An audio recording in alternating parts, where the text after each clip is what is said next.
ధరణి news జనం కోసం నిజం కోసం సామాన్య గొంతుక. హాయ్ హలో నమస్తే, welcome to Dharani news channel. ఈరోజు అప్డేట్స్ చూద్దాం. చేయడానికి సిద్ధమయ్యారు. డ్రోన్లు, కార్స్, రోవర్ వంటి అత్యాధునిక పరికరాల సాయంతో ప్రతి స్థిరాస్తిని ఖచ్చితమైన అక్షాంశ రేఖాంశాలతో గుర్తించి కొత్త రికార్డులు రూపొందించారు. భూముల మ్యాపులతో పాటు అన్ని రికార్డులను డిజిటల్ రూపంలో భద్రపరుస్తున్నారు. ఇందుకోసం దేశంలోనే మొట్టమొదటిసారిగా గ్రామ సచివాలయాల్లోనే సబ్ రిజిస్ట్రార్ ఆఫీసులు ప్రారంభం. 5 ప్రభుత్వ శాఖల భాగస్వామ్యంతో 1000 కోట్ల రూపాయల భారీ బడ్జెట్ తో అమలవుతున్న ఈ పథకంలో 2,26,00,000 ఎకరాల వ్యవసాయ భూముల్ని సుశిక్షితులైన సర్వేయర్లు సర్వే చేస్తున్నారు. సర్వే చేసిన వ్యవసాయ భూముల వద్ద ప్రభుత్వమే ఉచితంగా సరిహద్దు రాళ్లను అమరుస్తోంది. ఈ పథకం అమలు కోసం ప్రభుత్వం 10,185 మంది గ్రామ సర్వేయర్లను, 6,500 వీఆర్ఓలను, 8,400 మంది పంచాయతీ కార్యదర్శులను వినియోగిస్తోంది. వారికి 50కి పైగా రకాల శిక్షణలను ఇచ్చింది. 5,000 గ్రామాల్లో 2022 నాటికి భూముల రీసర్వే పూర్తి చేయబోతోంది రాష్ట్ర ప్రభుత్వం. ఈ పథకంలో భాగంగా ప్రభుత్వం ప్రతి భూభాగానికి విశిష్ట గుర్తింపు సంఖ్యను కేటాయిస్తోంది. దస్తావేజుల రిజిస్ట్రేషన్ సమయంలోనే సరిహద్దు మార్పుల్ని రికార్డ్ చేసి టైటిల్ డీడ్, పాస్బుక్ ను జారీ చేస్తుంది. ఈ పథకంలో నమోదు చేస్తున్న భూ సమాచార వ్యవస్థ డిజిటల్ ట్రాన్స్ఫర్మేషన్ దిశగా గొప్ప ముందడుగు వేస్తోంది. జగనన్న శాశ్వత భూ హక్కు మరియు భూరక్ష పథకంతో మీ భూమికి ప్రభుత్వం ఇస్తున్న హామీ నెరవేరుతుంది. ఈ పథకం వల్ల భూముల విలువ పెరుగుతుంది. ఇదంతా మన ప్రియతమ సీఎం శ్రీ జగన్మోహన్ రెడ్డి గారి సంకల్పానికి నిదర్శనం.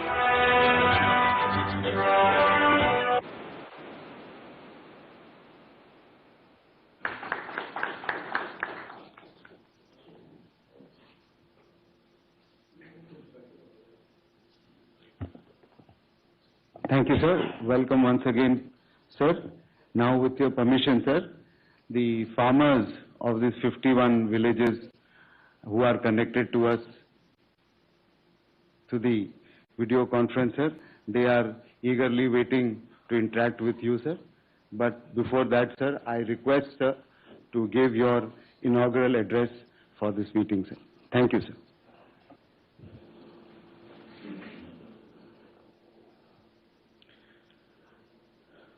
Revenue Minister Krishnadas and I think COVID తో ఉన్నట్టున్నారు కదా. ఒక మంచి కార్యక్రమం ఈరోజు మళ్ళీ ముందడుగులు వేస్తూ ఉంది. దేవుడి దయతో దేశంలోనే తొలిసారిగా మన రాష్ట్రంలో అత్యంత శాస్త్రీయ పద్ధతుల్లో అత్యాధునిక సాంకేతిక పరిజ్ఞానాన్ని వినియోగిస్తూ చేపట్టిన ఈ సమగ్ర భూ సర్వే తొలి దశలో 51 గ్రామాలలో ఈ భూ సర్వేని పూర్తి చేశాం. ఇలా సర్వే అయిన ఈ 51 గ్రామాల్లో 37 గ్రామాల్లో ఈ రోజు నుంచి ఆ గ్రామ సచివాలయాల్లోనే భూములు, స్థిరాస్తులు రిజిస్ట్రేషన్ ప్రక్రియ కూడా అక్కడి నుంచే ప్రారంభిస్తా ఉన్నాం. ఇది ఒక మంచి కార్యక్రమం. రాబోయే రోజుల్లో ప్రతి గ్రామంలోనూ కూడా ఇదే మాదిరిగానే పరిస్థితులు ఎలా ఉండబోతున్నాయి అని చూపించే మొట్టమొదటి అడుగులు ఈరోజు వేస్తా ఉన్నాం. ఈ 51 గ్రామాలలో 37 గ్రామాలలో 51 గ్రామాల్లో పూర్తిగా సర్వే పూర్తయిపోయింది. ఇప్పటికే 37 గ్రామాలలో ఈ రోజు నుంచి గ్రామ సచివాలయాల్లో రిజిస్ట్రేషన్ కార్యక్రమాలు కూడా ప్రారంభిస్తా ఉన్నాం. మిగిలిన 51 మైనస్ 37 మిగిలిన 14 గ్రామాల్లో కూడా నెక్స్ట్ 3 వీక్స్లో నెక్స్ట్ రాబోయే 3 వారాల్లో అక్కడ కూడా రిజిస్ట్రేషన్ కార్యక్రమాలు కూడా పూర్తిగా సన్నద్ధం అవుతాం.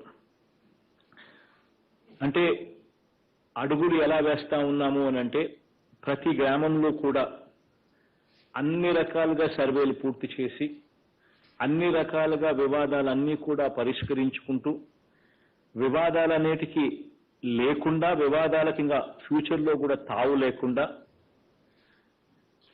సబ్ రిజిస్టర్ కార్యాలయాల్లో మాత్రమే రిజిస్ట్రేషన్ ప్రక్రియ అన్నది కాకుండా ఏకంగా ప్రతి గ్రామంలోనే మీ గ్రామంలోనే మీ ఇంటికి అతి దగ్గరలోనే మీ ఊరిలోనే మీ ఆస్తుల లావాదేవీలు మీ కళ్ళ ఎదుటే మీకు కనిపించే విధంగా, అంటే ఎవరో ఎక్కడో రిజిస్ట్రేషన్ చేసుకుని అసలు మీకు తెలియకుండానే మీ ఆస్తులు ఎవడో రిజిస్ట్రేషన్ చేసుకుని పోయే పరిస్థితికి కూడా ఎటువంటి పరిస్థితిలో కూడా అది కూడా జరగకోకుండా దానికి కూడా ఫుల్ స్టాప్ కూడా పెడుతూ మీ కళ్ళ ఎదుటిని కనిపించే విధంగా రిజిస్టర్ చేసుకునే సదుపాయాన్ని కూడా కల్పిస్తా ఉన్నాం.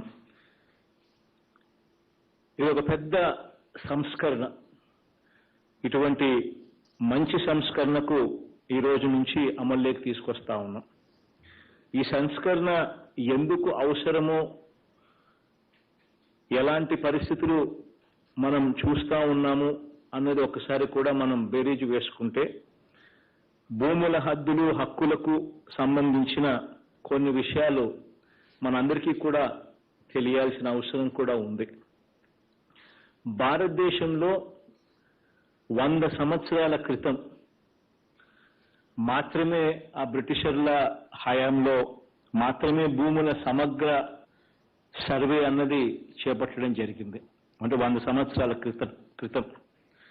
ఆ తర్వాత జమాబందీ విధానంలో 1983 వరకు 1983 వరకు భూములకు సంబంధించిన అభ్యంతరాలు ఏదైనా ఉంటే పరిష్కారం చేసేవాళ్ళు.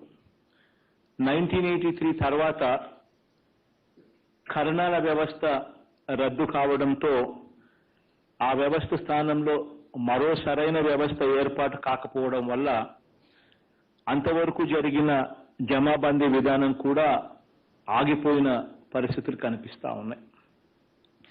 భూములకు సంబంధించి రికార్డులు ట్యాంపరింగ్ జరుగుతోందని, మన భూమిని మన కళ్ళ ఎదుటనే మనకు తెలియకుండానే వేరే వాళ్ళ పేరుతోకి ఆ భూములు కూడా రాసుకుంటా ఉన్నారు అన్న ట్యాంపరింగ్ జరుగుతూ ఉందని మన అందరికీ కూడా తెలుస్తానే ఉంది. నా పాదయాత్రలో అయితే దీని గురించి 13 జిల్లాల్లోనూ దీని గురించి నాకు కంప్లైంట్స్ నా దగ్గరికి వచ్చి చెప్పడం కూడా జరిగింది ప్రజలు. అది ఇంటి స్థలం కానివ్వండి, పొలం కానివ్వండి, రికార్డుల్లోనూ రిజిస్ట్రేషన్లోనూ ఉన్న భూమికి, వాస్తవంగా ఉన్న భూమికి మధ్య తేడాలు కూడా అనేక సివిల్ విధానాలకు దారితీస్తూ ఉంది. ఒక రిజిస్ట్రేషన్లో ఒక వాల్యూ ఉంటుంది, భూమి దగ్గరికి పోయి చూస్తే ఆ భూమి రికార్డుల్లో ఒక ఎక్స్టెంట్ ఆఫ్ ల్యాండ్ ఉంటుంది. భూమి దగ్గరికి వెళ్ళి కొలతలు వేస్తే ఎక్స్టెంట్ ఆఫ్ ల్యాండ్ ఎక్కువగా ఉంటుంది, కొన్నిసార్లు తక్కువగా ఉంటుంది. ఇటువంటి అన్ని వివాదాలకన్నిటికీ కూడా వివాదాలన్నీ కూడా మన కళ్ళ ఎదుటిని కూడా కనిపిస్తూ ఉన్నాయి. సబ్ డివిజన్ జరిగింటుంది, ఒక సర్వే నెంబర్లో అమ్మకాలు జరిగింటాయి రకరకాలుగా, కానీ అది సబ్ డివిజన్ జరిగి ఉండదు. ఎవరో కూడా మళ్ళీ దాన్ని రీసర్వే పూర్తి చేసి సబ్ డివిజన్లు మళ్ళా కేటాయింపులు చేస్తూ సబ్ డివిజన్లు కూడా జరిగిండవు. అవన్నీ కూడా సివిల్ వివాదాలకు దారితీస్తా ఉన్న పరిస్థితులు మన కళ్ళ ఎదుటినే కనిపిస్తా ఉన్నాయి. పట్టాదారు పాస్బుక్లు వంటి ఏర్పాట్ల వల్ల కూడా ఆశించిన ప్రయోజనాలు కూడా మనకు అంతగా కనిపించని పరిస్థితి మన కళ్ళ ఎదుటినే కనిపిస్తా ఉన్నాయి. భూములకు సంబంధించిన నిర్దిష్టమైన హద్దులు, ఇటువంటి పరిస్థితుల్లో మార్పులు తీసుకుని రావడానికి కోసమని చెప్పి భూములకు సంబంధించిన నిర్దిష్టమైన హద్దులు, శాశ్వతమైన హక్కులు, భూములకు సంబంధించి నిర్దిష్టమైన హద్దులు, శాశ్వతమైన హక్కులు, ఈ రెండూ కూడా లేకపోవటం వల్ల ఏం జరిగింది అని అంటే రికార్డులో తమ భూముల వివరాలు తారుమారయ్యాయనే ఫిర్యాదులు విపరీతంగా కూడా పెరిగిపోతా ఉన్న పరిస్థితులు. భూ ఆక్రమణలు కూడా పెరగడం, చివరికి సివిల్ కేసుల్లో దాదాపుగా మనకున్న సివిల్ కేసుల్లో దాదాపుగా 80 నుంచి 90% కేసులు కేవలం భూ వివాదాలకు సంబంధించిన కేసులుగా ఉన్నాయి అని అంటే ఇక మనం అర్థం చేసుకోవచ్చు ఎంత దారుణమైన పరిస్థితిలో రికార్డులు ఉన్నాయి, దారుణమైన పరిస్థితిలో ఈరోజు మనం బతుకుతా ఉన్నాము అన్నదానికి. కష్టపడి సంపాదించుకున్న ఆస్తి, వారసత్వంగా వచ్చిన సంపద ఇలా సరైన వ్యవస్థ లేకపోవడం వల్ల, ట్యాంపరింగ్ వల్ల, ఇతరత్ర లోపాల వల్ల చేజారిపోయే పరిస్థితి ఎవరికైనా కూడా వస్తే అంతకన్నా బాధాకరమైన విషయం మరొకటి ఏది కూడా ఉండదు. కాబట్టే ఇటువంటి దానికి ఫుల్ స్టాప్ పెట్టాలనే ఉద్దేశంతో కాబట్టి ఈ సివిల్ వివాదాలకు ముగింపు పలకటానికి ఒకసారి టోటల్గా భూములన్నీ కూడా కొలతలు వేసి అది ఎక్కడ ఉందో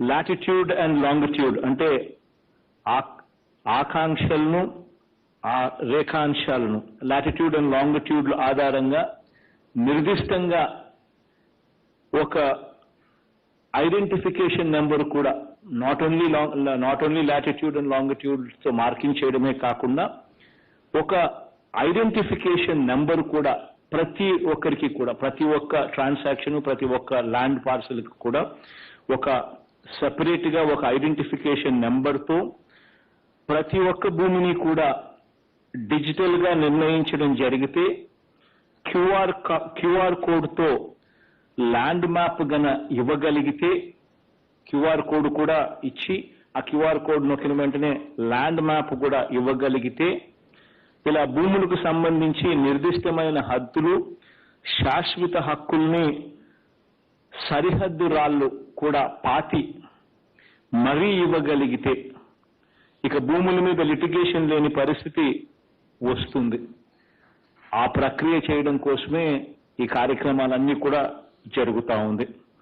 ఎవరైనా ఆక్రమించుకుంటారేమో అన్న భయం పూర్తిగా అప్పుడే తొలగిపోతుంది. డూప్లికేట్ రిజిస్ట్రేషన్లకు, లంచాలకు అవకాశం పూర్తిగా లేకుండా పోతుంది. ప్రజలు కోరుకుంటున్నది కూడా ఇది జరగాలి అని చెప్పి ఎప్పటి నుంచో ప్రజలందరూ కూడా మనసారా కూడా కోరుకుంటా ఉన్నారు. ఇది మన ప్రభుత్వం ఈ కార్యక్రమాన్ని ఒక మంచి కార్యక్రమం ఈ కార్యక్రమానికి శ్రీకారం చుట్టడం జరిగింది. ఇందుకోసం వైఎస్ఆర్ జగనన్న శాశ్వత భూ హక్కు, భూరక్ష ఈ పథకాన్ని దాదాపుగా 13 నెలల క్రితం ప్రారంభించడం జరిగింది.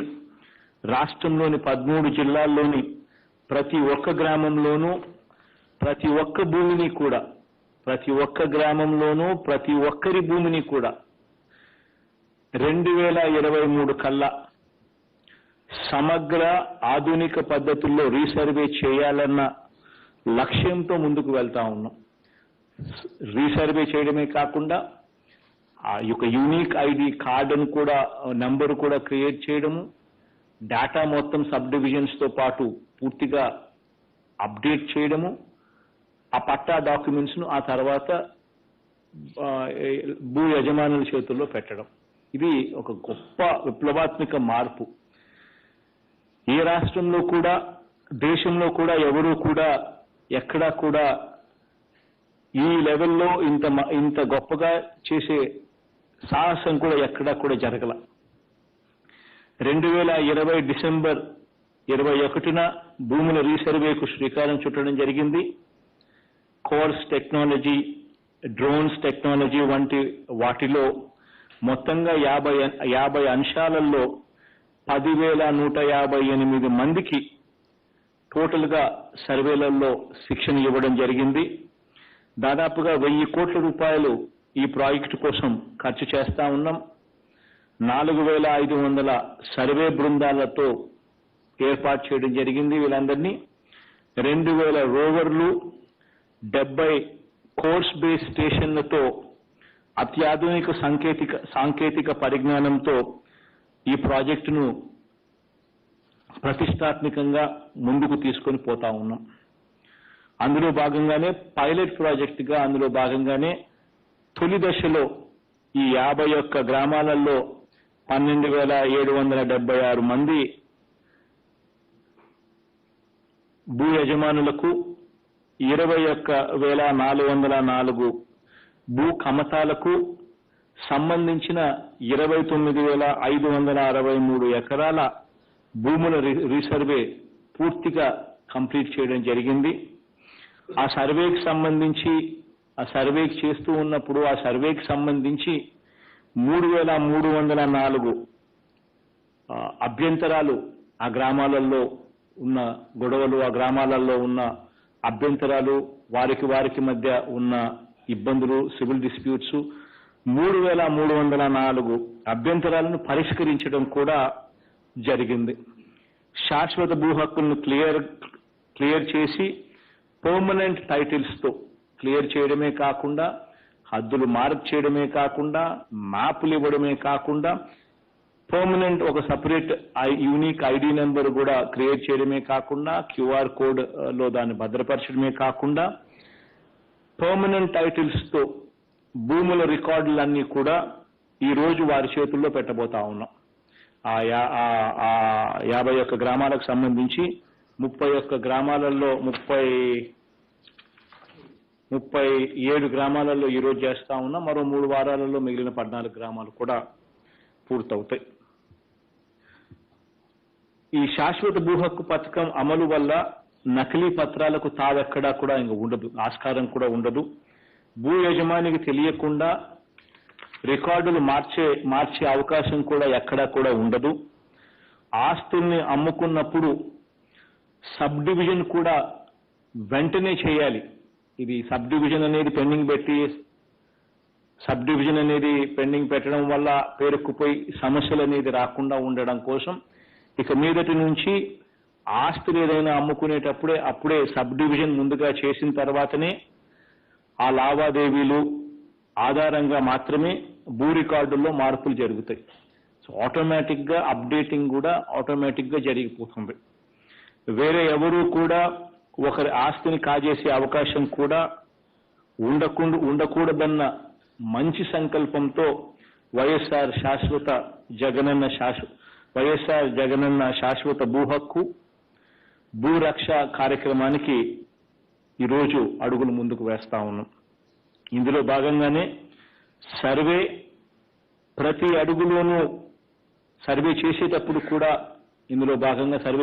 కూడా ప్రతి అడుగులోనూ కూడా భూ యజమానుల్ని భాగస్వాములుగానే చేస్తా ఉన్నాం. వారి సమక్షంలోనే వారిని కలుపుకొని వారి ముందరనే వారికి మంచి చేసే కార్యక్రమం జరుగుతూ ఉంది. అంటే వారి సహకారంతోనే వారి సమ్మతితోనే ఈ కార్యక్రమం ముందుకు వెళ్తా ఉంది. ఒకవేళ ఎవరికైనా కూడా అభ్యంతరాలు ఉంటే మండల్ లెవెల్లోనే మొబైల్ మెజిస్ట్రేట్ బృందాలను కూడా నియమించడం జరుగుతూ ఉంది. ఆ మొబైల్ మెజిస్ట్రేట్ బృందాల ద్వారా ఆ అభ్యంతరాలన్నీ కూడా అక్కడికక్కడే వెంటనే పరిష్కరించుకుంటూ కూడా వెళ్ళడం జరుగుతూ ఉంది.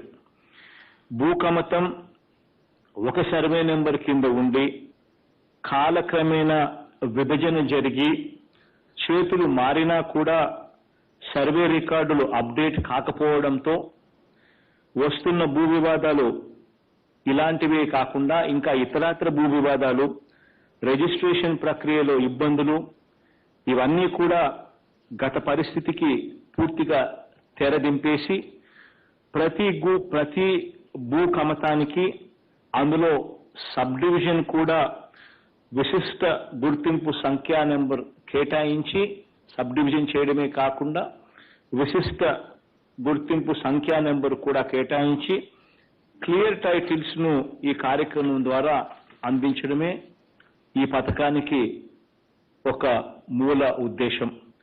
తొలిసారిగా గ్రామ కంటకాల్లో, ఇది మొట్టమొదటిసారిగా జరుగుతూ ఉంది, గ్రామ కంటకాల్లో ఉన్న ఇల్లు, స్థిరాస్తులు వీటిని కూడా సర్వే చేయించడంతో పాటు యాజమాన్య ధృవీకరణ పత్రాలను కూడా ఈ కార్యక్రమంలో భాగంగా వారికి కూడా అందజేయడం కూడా జరుగుతుంది.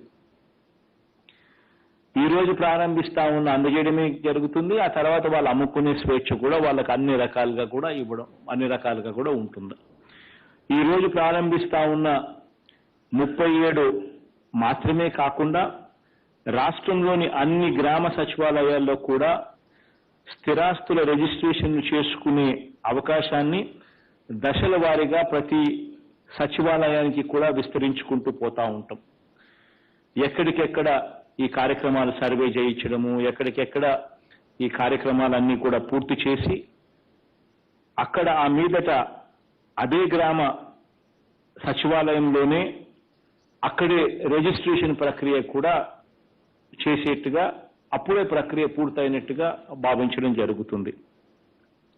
గ్రామ సర్వేల ద్వారా ఫీల్డ్ లైన్ దరఖాస్తుల్ని 15 రోజుల్లోనూ, పట్టా సబ్ డివిజన్ దరఖాస్తుల్ని 30 రోజుల్లోనూ పరిష్కరించాలని కూడా డెడ్ లైన్ కూడా పెట్టడం కూడా జరుగుతుంది. ఇంకా ఒక అడుగు నేను ముందుకు వేసి అధికారులకు కూడా ఇక్కడే ఆదేశిస్తా ఉన్నాను. ఖచ్చితంగా సబ్ డివిజన్ చేసిన తర్వాతనే రిజిస్ట్రేషన్ ప్రక్రియ జరిగేట్టుగా కూడా చర్యలు తీసుకోండి. దానివల్ల ఎటువంటి ఫ్యూచర్లో కూడా ఎటువంటి సమస్యలు కూడా రాకుండా ఉంటాయి. ఇది కూడా ఎస్ఓపిలో పెట్టమని చెప్పి కూడా ఆదేశాలు కూడా ఇక్కడి నుంచే ఇస్తా ఉన్నాం. సింగిల్ విండో విధానంలో కూడా ప్రతి ఆస్తికి ప్రభుత్వ హామీతో కూడిన శాశ్వత భూ హక్కు పత్రం అందించే దిశగా మనందరి ప్రభుత్వం అడుగులు ముందుకు వేస్తా ఉంది. అంతేకాకుండా మనం ఏర్పాటు చేస్తా ఉన్న ఈ వ్యవస్థ ద్వారా భూ సమాచారాన్ని కూడా ఎవరైనా కూడా ఎప్పుడైనా కూడా ఎక్కడి నుంచైనా కూడా పొందేందుకు వీలు కూడా కలుగుతుంది దీనివల్ల. చివరిగా 2 మాటలు చెప్తాను. మనం రూపాయి దాచుకొని రాత్రనక పగలనక కూడా సంపాదించుకొని మనం ఒక ప్లాట్ కొండమో, ఒక ఇల్లు కొండమో ఏదైనా జరిగితే అది భూ వివాదాల్లోకి వెళ్ళిపోతే ఎలాంటి బాధ ఉంటుందో మనందరికీ కూడా తెలిసిన విషయమే. అలాంటి పరిస్థితులు పూర్తిగా నివారించేందుకు, అలాంటి పరిస్థితుల నుంచి ప్రతి ఒక్కరిని కూడా అలాంటి పరిస్థితి రాకుండా చూసేందుకు, ప్రతి ఒక్కరికి కూడా మంచి జరగాలి, మంచి చేయాలి అనే తాపత్రయంతో ఈ కార్యక్రమానికి శ్రీకారం చుడుతున్నాం. దేవుడి దయ, మీ అందరి చల్లని దీవెనలతో ఈ కార్యక్రమం బాగా జరగాలని, త్వరలోనే అన్ని గ్రామ సచివాలయాలకు ఇది విస్తరించాలని, మంచి జరగాలని మనసారా కూడా కోరుకుంటూ ఈ కార్యక్రమాన్ని ప్రారంభిస్తాము.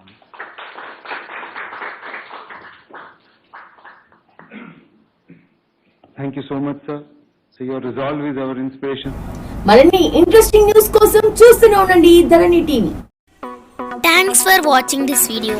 Please like, share and subscribe to Dharani TV.